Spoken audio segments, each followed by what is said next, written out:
అబ్బా నెక్స్ట్ చేస్తే ఇలాంటి వాడితో నేను డైరెక్ట్ చేయాలి మళ్ళీ. అంటే ఏ గొడవ లేదు కానీ లక్కీగా నేను చేస్తుంది ఇప్పుడు ఆల్మోస్ట్ ఆల్ నేను అందరూ రేపు కమలాసన్ గారితో కూడా చేస్తున్నాను అని వినున్నాను. ఏదో ప్రొడక్షన్ ఫోన్ వచ్చింది కాబట్టి చెప్తున్నా.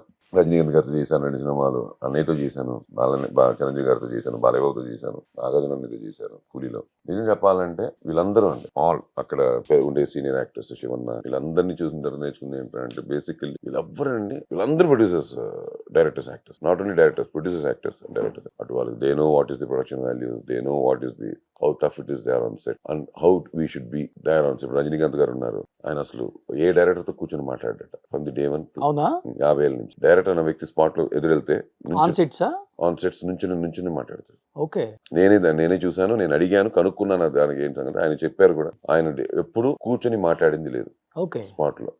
దర్శకుడు అది మామూలుగా క్యాష్ లో మాట్లాడడానికి వెళ్ళినా, లేకపోతే షార్ట్ గురించి మాట్లాడడానికి వెళ్ళినా, లేకపోతే ఇంకోటి ఉన్నా లేచి నుంచొని విని వాళ్ళు వెళ్ళిపోయిన తర్వాత మళ్ళీ కూర్చుంటారు. ఇప్పటికి ఈ ఏజ్ లో కూడా